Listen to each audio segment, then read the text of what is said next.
Hello everyone, I'm your narrator from Grave Hush, and I'm here to help you unwind tonight. I know many of you use these stories to fall asleep. So before we begin, don't forget to like the video and subscribe to the channel. Also, where in the world are you listening from? And what time is it for you right now? Now get cozy, take a deep breath, let your body sink into the stillness. It's time to relax and let the story carry you into sleep. Our first story tonight. Let's begin. There was a light. Outside my window, I know there was. Having a bedroom in the basement has its perks. For one, nobody really bothers you down there, so you're unlikely to be bothered if you're trying to relax. It's always cool in the basement, and if you're anything like me, you prefer to sleep in a cooler room. So no matter how hot it is upstairs, your room always feels just right.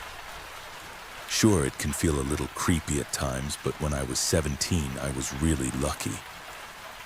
My basement bedroom at the time had a window. It was one of those basement rooms where the window poked out just above the surface. During the day, it let in plenty of light, and at night you could see the trees silhouetted by the light of the moon outside. It was a great room. I think it might have been the nicest I'd had up until that point.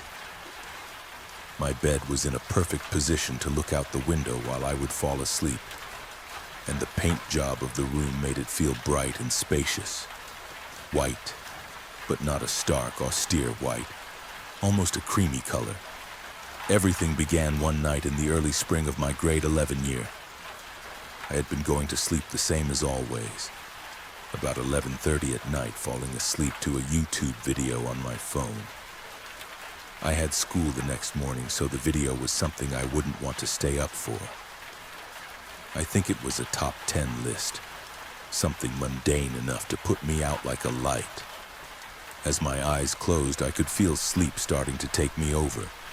Normally, you wouldn't notice that moment, it would just happen, and then you'd be asleep. But in the exact moment I was about to slip into unconsciousness, something grabbed my attention. There was a flashing light, faint white and blinking. I sat up thinking it was some annoying ad on my phone, but when I looked at my phone, I saw that the video I had been watching had just ended. No ad. And now my phone screen was dark. The only light in my room was the one flashing, and that seemed to be outside my window. I figured it was just a car driving by. Traffic was light on the street where I lived, but not unheard of. No, that wasn't it. The tree line between the yard and the road would have made the light choppier, and it was going on for too long, too rhythmically. I sat like this for maybe a few minutes, looking up at my window in confusion. I decided to get up to look out the window to properly see what the light was. I was dazed, my mind foggy from having been nearly asleep. I can assure you, though, I was wide awake when I realized it. The light didn't seem to be coming from anywhere specifically. It was just some flashing point in the distance. Outside my window, at the very edge of the bottom, the yard began. A large expanse of grass ending at the tree line. The light seemed to be coming from the very edge of the trees, as if from something laying on the ground. I couldn't see what from, though. Whenever the light would go dark during the course of its blinking, I would try my best to see where it could have been coming from. I thought maybe someone had dropped a flashlight and it had set itself to strobe when it fell. Why the owner would not have picked it up, though, was beyond me. It was too dark to see anything well when the light would blink off, so I couldn't tell what was there. The moon was glowing outside, but it was too faint to make anything out. If I had owned any curtains, I would have closed them, but I had never wanted any before, so I didn't. I always complained that if I had curtains, my room would have felt like a coffin buried under the earth. 10 minutes passed like this, and the light showed no sign of letting up. I decided that I would investigate in the morning, but for now, I needed to sleep. I went back to bed and pulled the covers over me to shield myself from the flashing light outside. It took a while, but eventually I did finally manage to sleep. It wasn't a restful sleep, nor was it a very deep sleep. It was as if I spent the whole night in a strange state of being half awake, half asleep. When I woke up the next morning, the sun was shining. I got up and looked out the window and didn't see any sign of the light source. I got up and prepared for school that day, brushing my teeth and eating a few bites of some oatmeal before heading out the door to catch my bus. As I left, though, I paused. My father was there working in the family room on his computer. I asked him if there had been a light outside the night before, one that might have woken him up. He said nothing had woken him, but that it was likely nothing, whatever it had been. I went to the spot where the light had been the night before, pushing through the tall grass at the edge of the trees to see if there was anything there, but I couldn't find anything. That's when I finally started to feel a little uneasy. I couldn't explain it, but something felt off about the whole thing. The light hadn't been particularly bright, but I knew it had been there. I left the tree line, going back to the driveway, and walking up to where the street was, I saw I had gotten there just in time for the bus. I didn't mention it to anyone at school. After all, I had no real reason to be uneasy about the light I had seen. There was likely a reasonable explanation. The rest of the day went by without anything of note happening.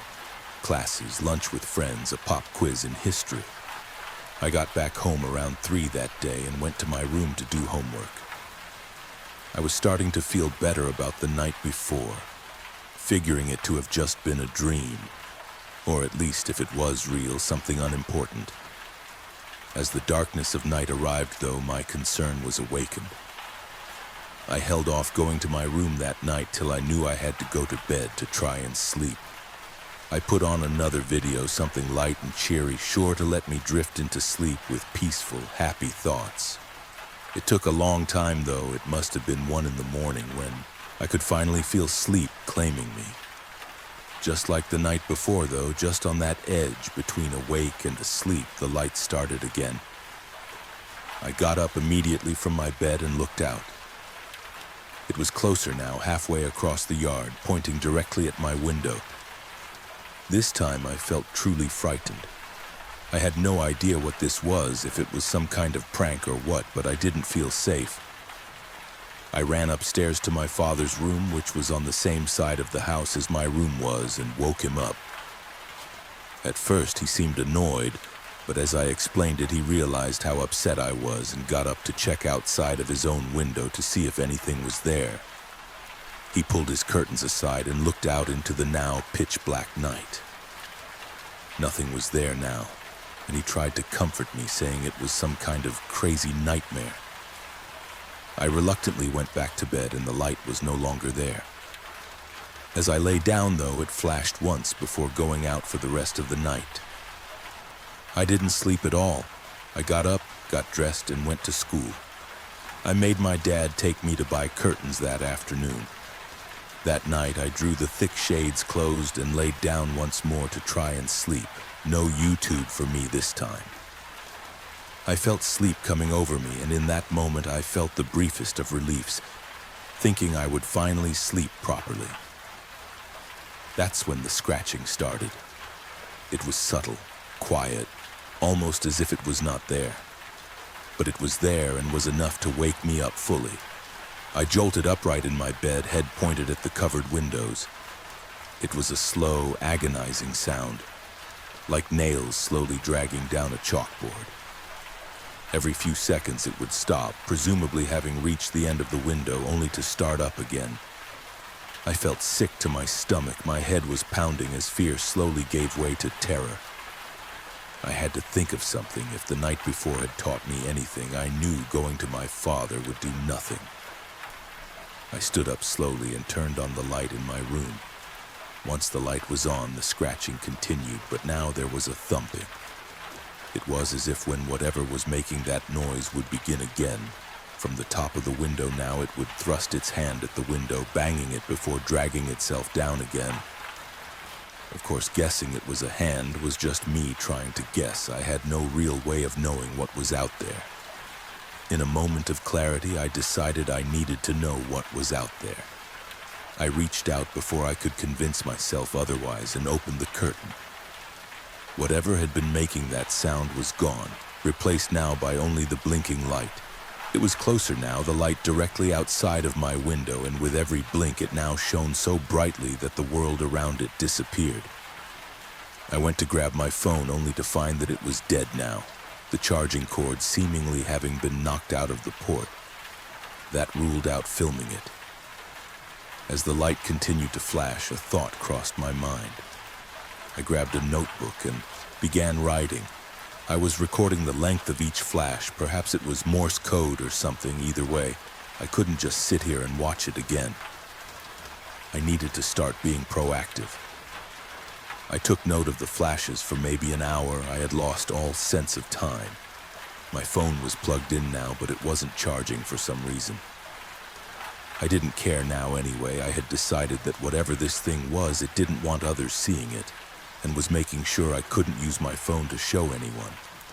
I must have passed out at some point during that, because I woke up suddenly and realized it was light out now, the flashing object having left. I looked down and realized that I must have gotten a lot taken down in the book that night as I flipped through page after page of dots and dashes. It was a Saturday, so I didn't have to go to school that day. I grabbed my phone and saw that it had finally charged. I took to Google, looking up a Morse code translator online. I found one easily enough and began inputting what I had jotted down the night before. It took me an hour. There were so many dots and dashes. Most of them were highly repetitive, but I wasn't risking missing anything I had seen. When I had finished, I hit enter and the program began translating it into text. I could feel the blood leaving my face as I saw what it said. New friend. New friend. New friend. It just repeated over and over, new friend. New friend. New friend. I began to tremble violently. I felt like I was losing my mind. At that moment, my father knocked on my door. He opened the door and saw me sitting there, my phone in my hand, and I realized tears were streaming down my face. He looked down at the phone screen and saw what it said. He looked at me, concern in his eyes. We went upstairs and talked about it. He still thought it was a dream, but figured either way, whatever was going on, I couldn't sleep downstairs for now. I had tried to convince him it wasn't a dream, it was real. He was not convinced, and the harder I tried to make him believe me, the more concerned for me he got. It was a solemn day. I was drained, but I wasn't able to sleep. I just sat there, staring at my phone, reading the message over and over again. My dad went into his room, making some phone calls. I know they were about me. That night, my dad set up the couch for me in the living room. It was on the main floor of the house, the upstairs being only an attic. If he had let me, I would have slept up there for the night, as far from the basement as possible. I lay down and closed my eyes, trying to sleep. Obviously, it was not going to be an easy task, especially because I needed to keep all of the lights on. There was no way I was going to sleep in the dark that night. It must have been about 2 in the morning now when I started drifting off to sleep. This time I actually went to sleep, but it was short-lived. It was the scratching that woke me up now. I sat up, slowly, only to panic when I realized I was back in my room. I scrambled to my door, trying desperately to open it, but it wouldn't budge. The door refused to swing outward and release me. It was as if something on the other side was blocking it. The scratching was still there, rhythmic and haunting. I was crying now, barely able to see through my tears. Hysteria was growing inside of me, and I ran to the curtains, ripping them off the wall as I screamed now at whatever was outside. The window behind the curtains was lower now, and instead of sitting on the edge of the grass, it was now below the soil. By the light of my bedroom, I could see the dirt behind the glass of my window pane, and the hand that came out of it.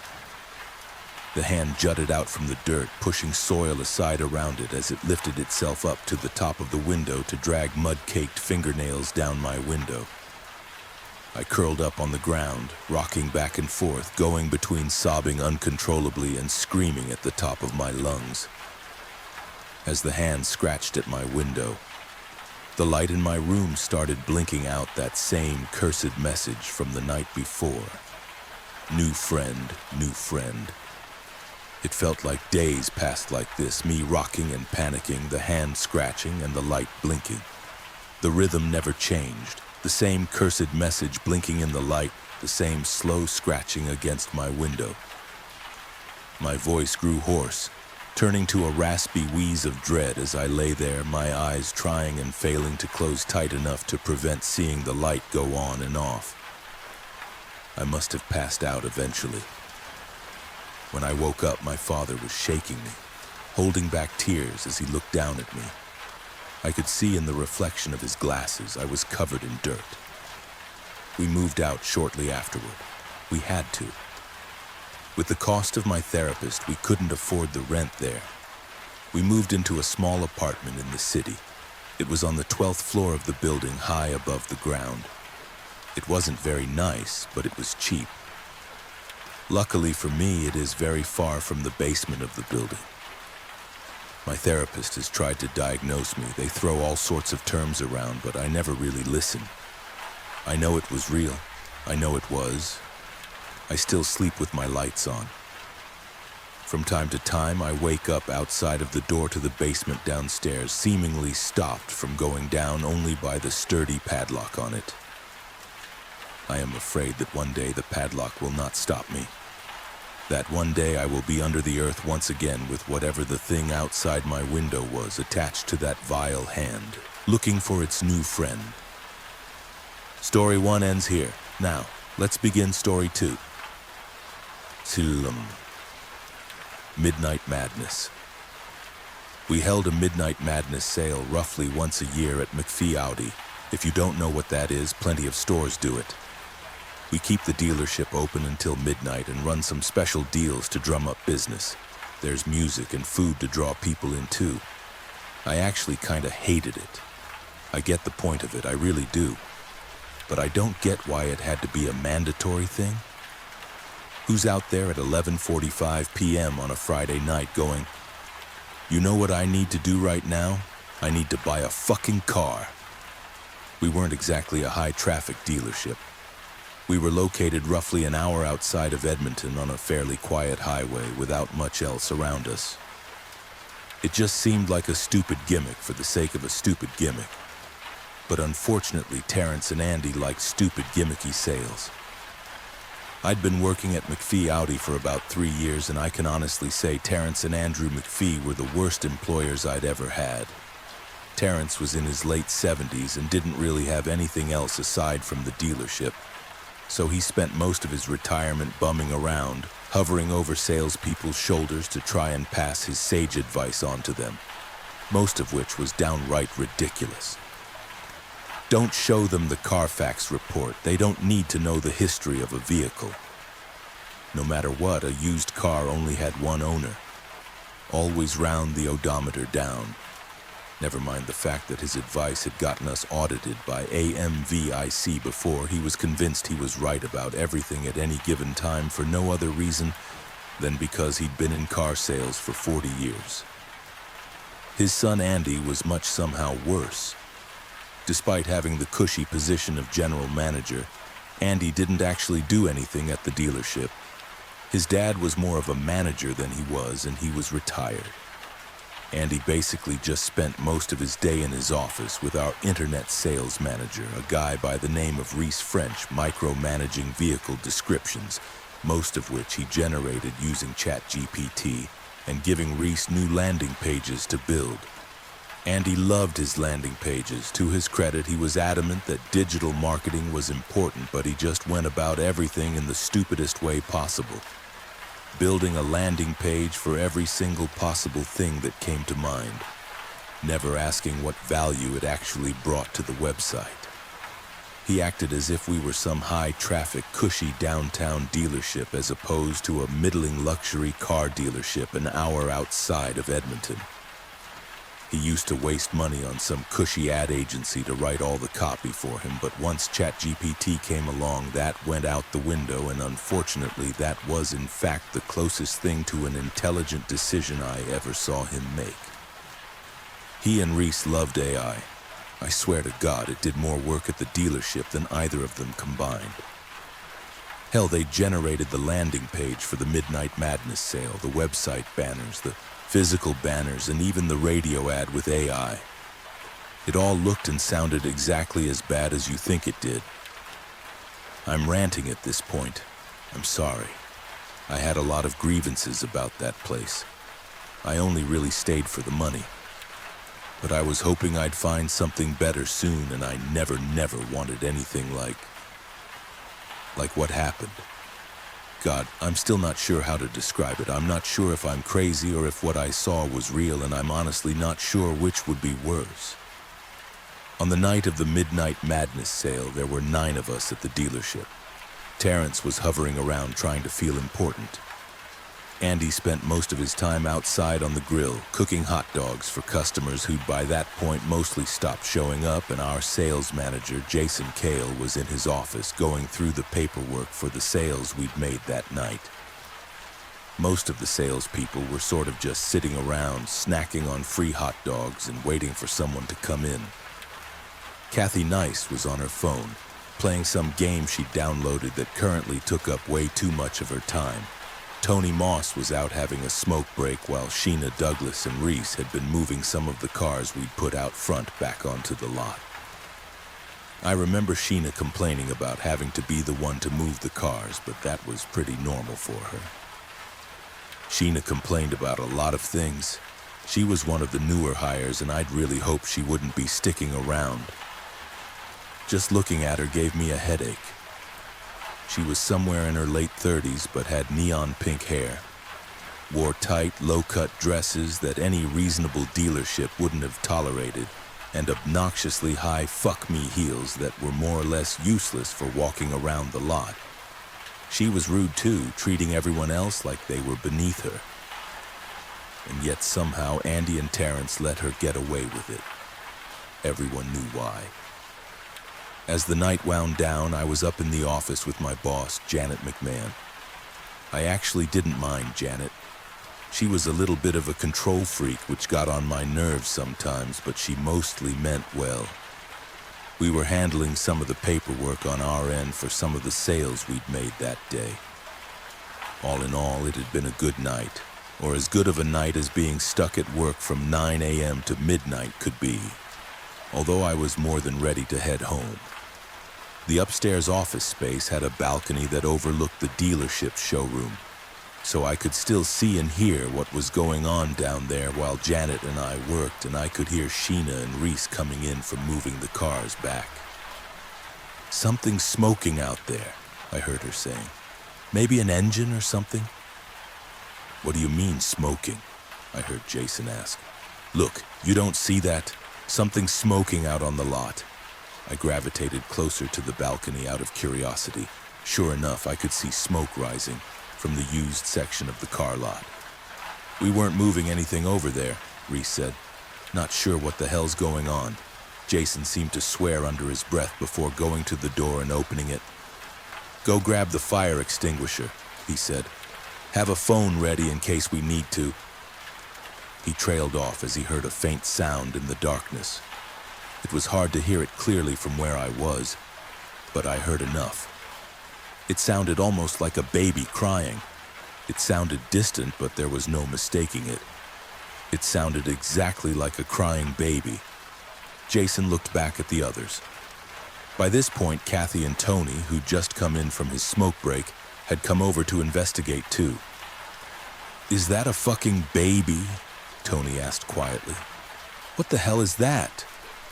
Jason didn't say a word. He just went right out to investigate, and Tony hesitated for a moment before following him. The two disappeared out onto the lot, wandering out toward the cars to follow the sound. Janet had come up behind me and was staring out the window. "What's going on?" she asked. "There's a baby out there. Least it sounds like it." Her eyes narrowed behind her Coke bottle glasses. "A baby? Like with a customer? I don't know. But who the hell would bring a baby out on the lot at this hour?" I asked. Janet didn't answer. Her eyes were still narrowed. She finally turned away, heading downstairs to go and investigate. I didn't follow her. I saw her joining Reese, Sheena, and Kathy in the showroom a few moments later, with Terrence and Andy wandering over to see what was going on as well. The 6 of them congregated near the window of the dealership, watching and waiting to see what Jason and Tony would bring back. The smoke on the lot looked like it had mostly faded by this point, which was probably a good sign. But other than that, all was quiet. Then the screaming began, faint and distant but panicked. Even from the second-floor balcony, I could clearly hear it. I paused and leaned against the balcony, watching as Tony sprinted in from the lot toward the door. I'd never seen anyone run that fast before. He reached the door, tearing it open and stumbling back into the dealership. He was hyperventilating, almost on the verge of crying. "Something got Jason," he rasped. Something on the lot. There's something." I saw Terrence trying to sit him up and ask for more information, but Tony was, well, he was hysterical. Not a lot of what he said was intelligible other than that Jason was gone. At one point, Terrence seemed to give up on him and looked over at Andy. "Can you call someone?" he asked, and Andy just gave a sort of clumsy nod before going for his phone. I watched him dial a number, but no one seemed to answer. He tried again several times before watching him started to get on my nerves, and I took out my own phone. There was no signal. "I can't get through," Andy said. "Phones are down." I saw Reese heading for one of the nearby cubicles and grabbing one of the landline phones. "It's out," he said. "What the fuck is going on here?" Guys! Sheena's panicked screeching drew all eyes toward her. She was pointing out the window into the dimly lit car lot. "There's something out there. Something behind the cars." Terrence stood up. "Where?" Front row. I saw it moving between the cars. An animal or something."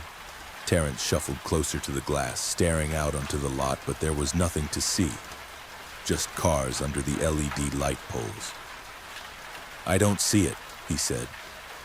A low thud echoed through the quiet dealership, coming from above us, like something had just landed on the roof.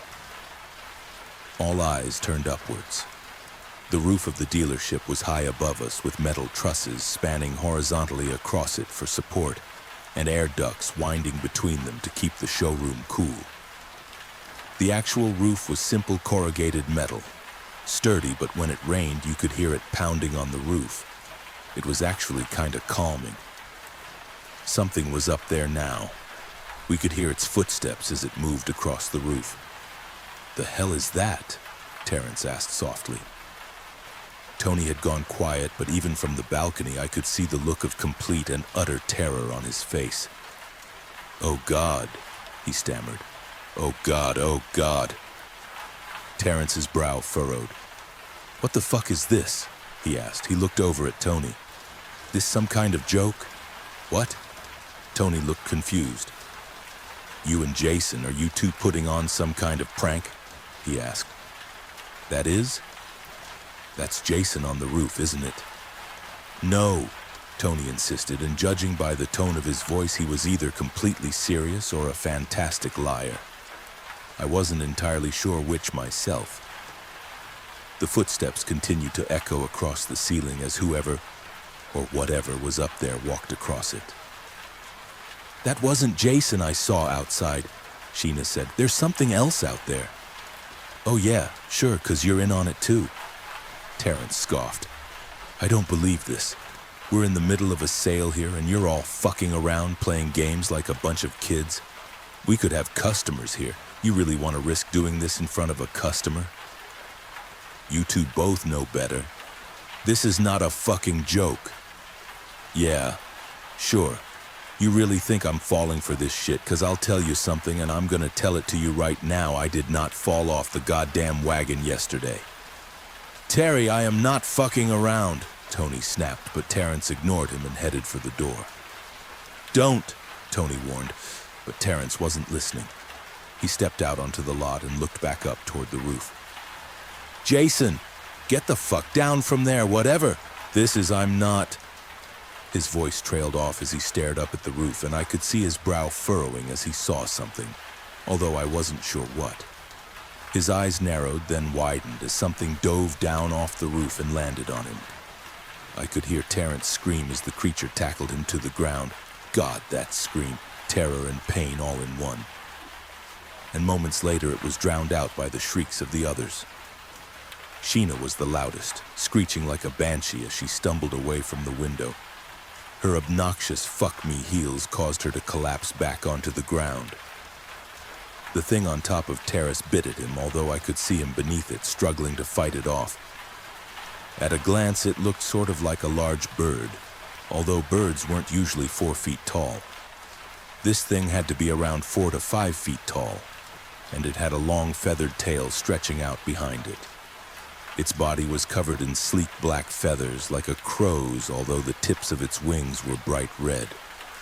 There was a blue crest of feathers atop its head, and its long tail was tipped with white. It had clamped its beak. No. Jaws around Terrence's arm. He was trying to fight it off, but the creature was too strong. I could see the arm in its jaws bending at an unnatural angle. It had snapped the bone clean in two, but he was still desperately trying to get free.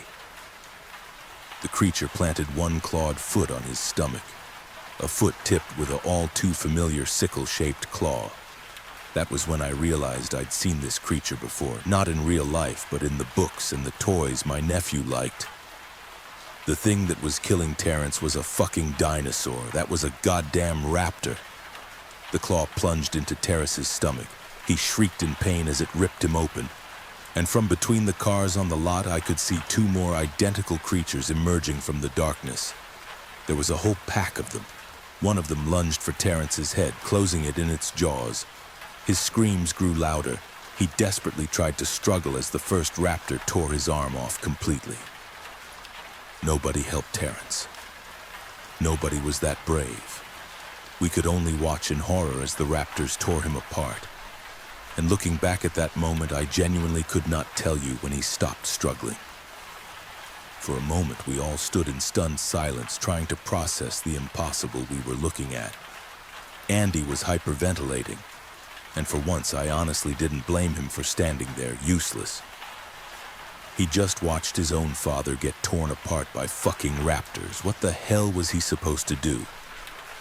Then one of the raptors looked up and stared through the window of the dealership at the horrified but motionless audience to their feast. Tony was the first to run, scrambling along the ground in a panic. The rest weren't so quick to move. Not until the raptor lunged, throwing itself against the glass. The window didn't break, but it shook violently. Andy took off next, mindlessly sprinting back toward his office. Reese went next, trying to follow him, although Andy had closed and locked the door before he could get in. Hey, what the fuck? Reese demanded, pounding on the glass beside the door. From my vantage point, I couldn't see what Andy said or did in response. Kathy was stepping back away from the window. That thing can't get through, right? She asked. I don't think so, Janet replied. Sheena was already on her feet again and scrambling away. You really want to find out? She snapped. Kathy seemed to take the hint and started to follow Sheena, but Janet still hesitated. The raptor stared at her through the glass before backing off, retreating a few feet away before looking back at her again. Then it charged. Janet finally moved, scrambling away in a panic in the moment before the raptor threw itself through the glass. The window erupted. Kathy screamed. In her panic, she tripped over her own feet, although to her credit, she didn't let that stop her and frantically dragged herself under one of the cars in the showroom. Reese and Sheena both took off in the direction of the stairs. The raptor ignored all of them. It only focused on Janet, who couldn't put enough distance between it and her in time. She tried to get away, but the raptor shook off the disorientation quickly and charged at her. She had only seconds to react before it took her down, and I could only hear her screams as it tore her apart. I heard movement behind me and looked over to see Tony stumbling up the stairs. Reese was right behind him. Come on, Tony snapped. And as soon as Reese was through the door, they both slammed it shut behind them. The moment it was closed, Tony pushed Janet's desk against it. Reese helped as soon as he realized what he was doing. Wait, I heard Sheena call from the stairwell on the other side of the door. Wait. She tried to open it, but by that point, Reese and Tony had already blocked it. Tony hesitated. Hold on! He stammered and tried to pull the desk back to let her in, but Reese threw his weight against it, keeping the door blocked. What the hell are you doing? Tony snapped. The moment we let her in, those things are coming in too, Reese replied. If she wanted to make it up here, she shouldn't have worn those fucking heels. Janet's screams had gone silent. From the corner of my eye, I saw the other two raptors coming in through the broken window. One of them looked up at me.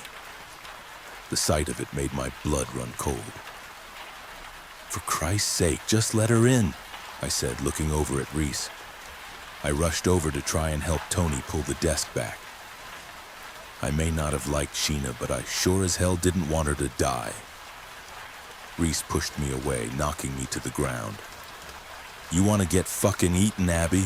He snarled. Be my guest, but I'm not fucking dying with you. Please, Sheena sobbed from the other side of the door. Please! She tried desperately to open it. She pounded on it. Oh God! Reese, move the fucking desk, Tony demanded. He tried to pull it again, but Reese forced him back. I'm not letting them up here. No, Reese, please, Sheena begged. I don't want to, please.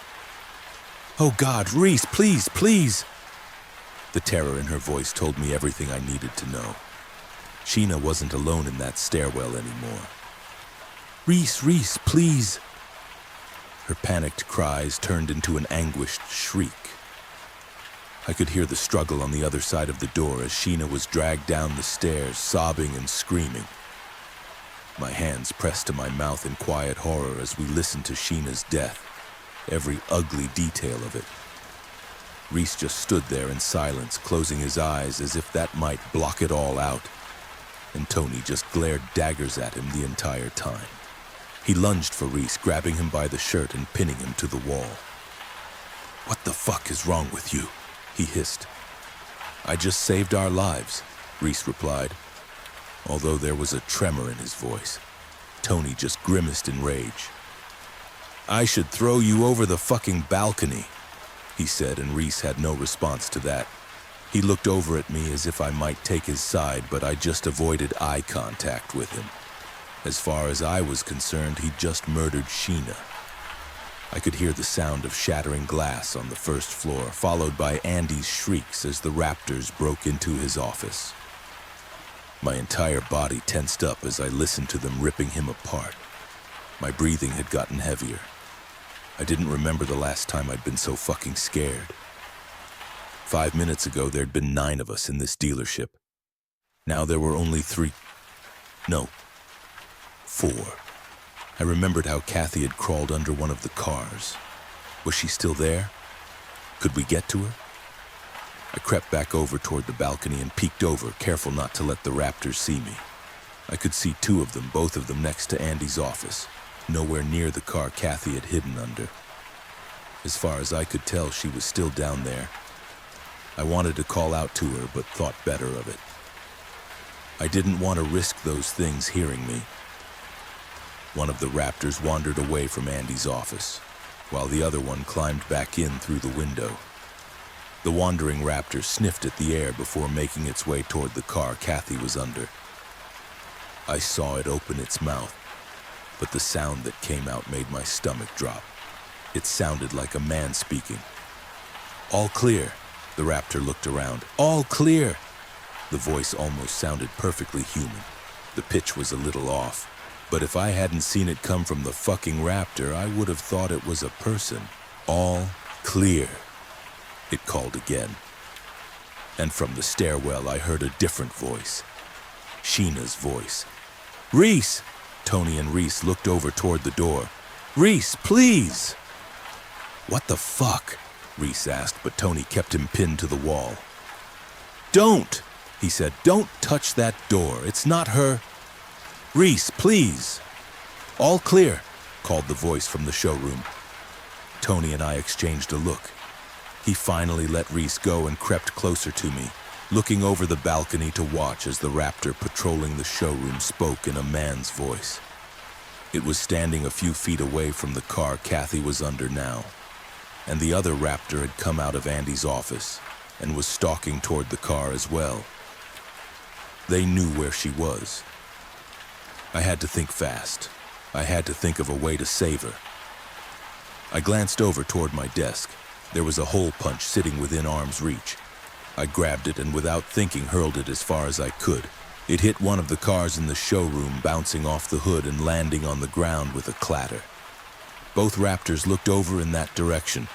They sniffed the air, but only one of them moved to investigate. The other stayed right beside the car, lowering its head to sniff at the ground before snarling. I could hear Kathy sobbing as the raptor forced its head underneath the car, and her sobs turned to screams. It ripped her out from underneath the vehicle. She thrashed and screamed. She almost got away once or twice, but the moment the second raptor came back, it was over. And by the time the third had left the stairwell to join in, there was no saving her. Tears streamed down my cheeks as Kathy was torn apart, screaming just like the others. I wanted to save her. I wanted to stop this, but I couldn't. This whole thing felt like a nightmare. None of it made any sense. I didn't understand how or why this was happening. None of this made any sense. Kathy's dying screams had drawn Reese over.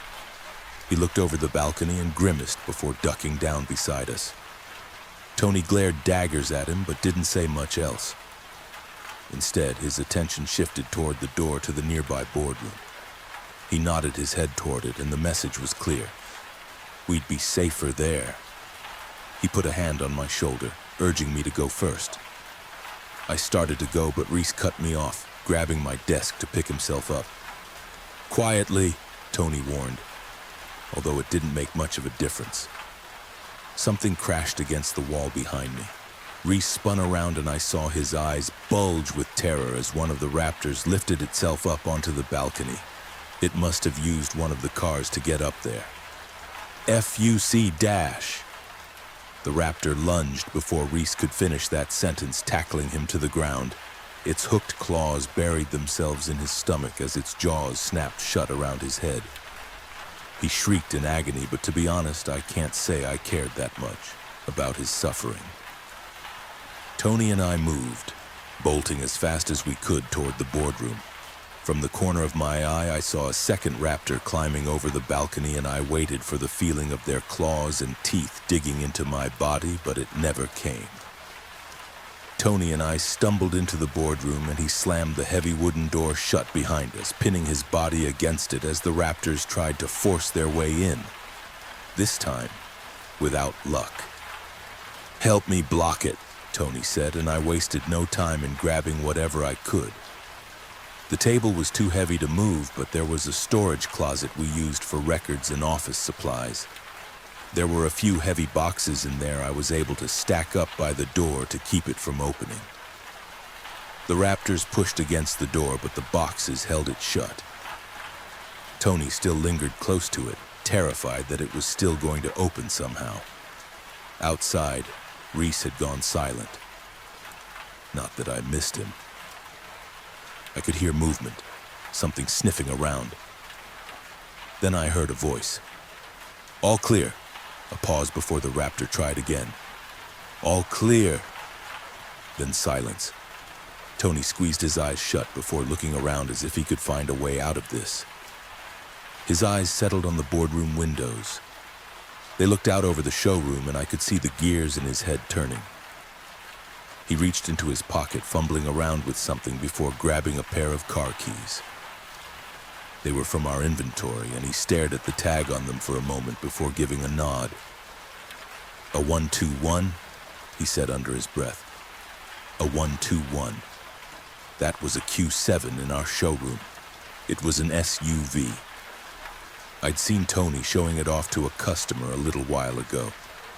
Tony moved over toward the window. Sure enough, it was right there. Not exactly right beneath us, but close enough. He seemed to think it over for a moment, doing the math in his head before nodding. "Okay," he said. "Okay." He looked over at me. "We're getting out of here," he said. "See that Q7 down there? It's got a sunroof. If I break this window, I think I can climb out and use the trusses on the roof to get to it.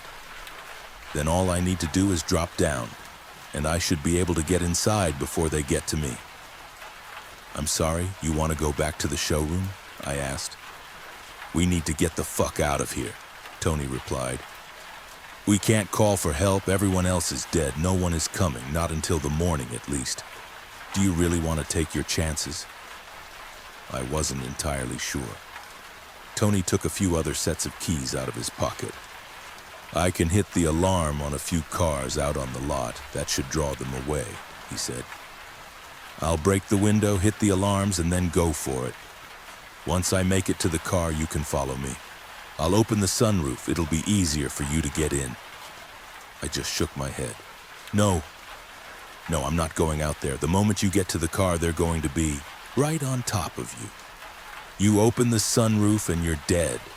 "Well, I'm not just gonna fucking leave you here," Tony said.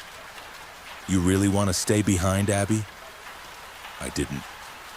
But between that and staying in the showroom, I knew which choice was better. I looked over at the closet I'd emptied out. There was a little bit of room in there now, enough for me to fit. The door was metal.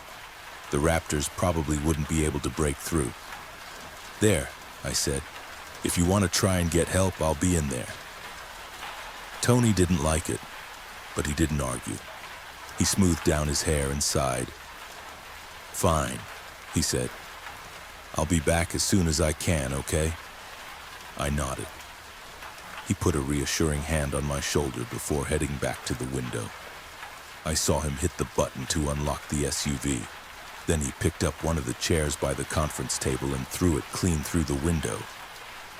It shattered on impact and the chair crashed down to the ground below. I could hear movement as the raptors went down to investigate.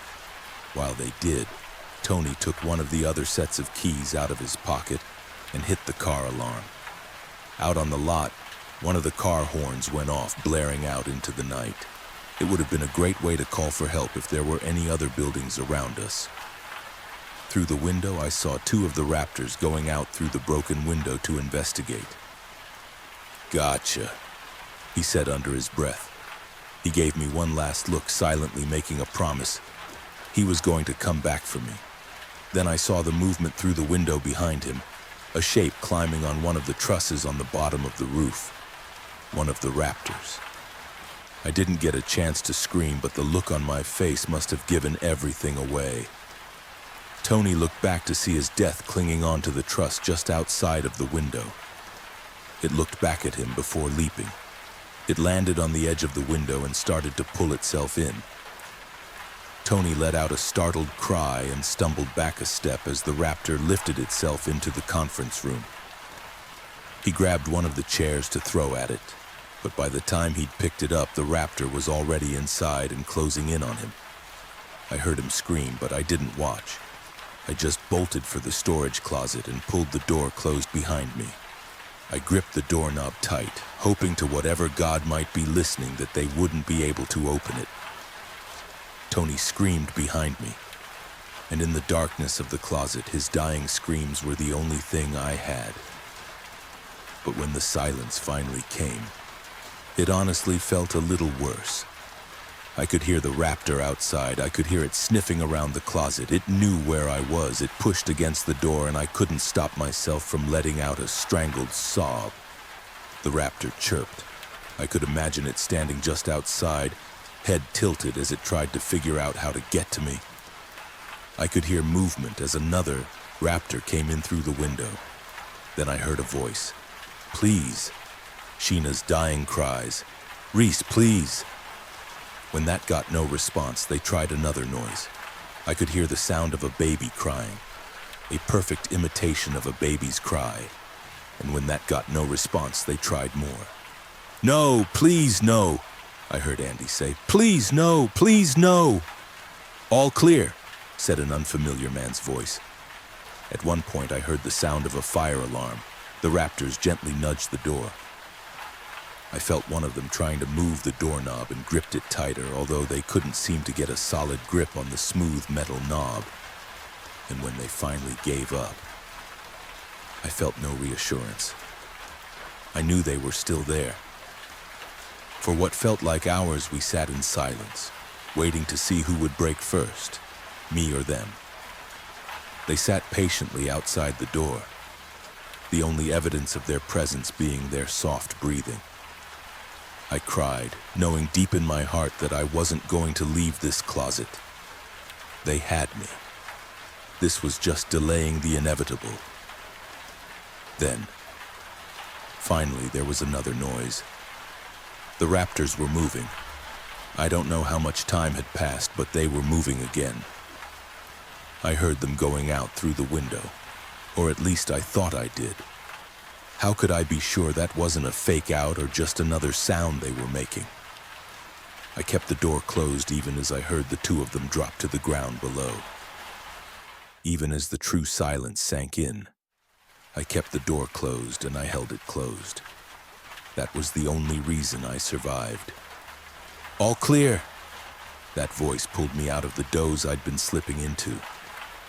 My hand was still on the doorknob and my grip tightened. I could hear movement outside. I could hear human voices. "We've got another casualty," a man said. "Anyone else?" "I don't know. Check the closet." I felt something trying to open the door. I held it fast. A panicked whimper escaped me. "Hold up. Door won't open." They tried it again. "I think there's someone inside." "Hello? Hello, can you hear me? This is Officer Peyton Charles with the Edmonton Police. Is someone in there?" I didn't answer. It could have been them. It could have been them. Tears streamed down my cheeks. I didn't open the door. They had to take it off its hinges to get to me. And it was only then that I knew that this was real and I was safe.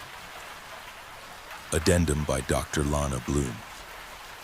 The account goes on for a paragraph or so with some tedious epilogue from poor Abby about how she knows what really happened that night and yada yada yada. It's really not relevant to my notes, so I'll omit it. While I am slightly disappointed that there was one survivor from the test, I can't deny that an eyewitness testimony of the first field test of the Pavaraptor is extremely useful. I now have a better idea on exactly how they performed in the field, and to be honest, they've exceeded most of my expectations. The vocal mimicry continues to be my favorite trait of the species and appears to be working more or less as expected. I suppose I would like to see them implement a wider variety of sounds, but I also think that will come with time and exposure to new stimuli. Considering the fact that most of the population of the targeted area was eliminated within minutes of the initial attack, and the rest were picked off quickly afterwards, I don't think it's that important. On the subject of the survivor, I don't think I'll do any follow-up with Abby McKinnon. Anyone who's able to survive my work deserves to live, and frankly, I figure I've put her through enough. I am a little frustrated that hiding in a closet was enough to evade them. But identifying these issues is why we run tests, and ultimately I am satisfied with this outcome. Let's see those pricks sell me a fucking lemon now.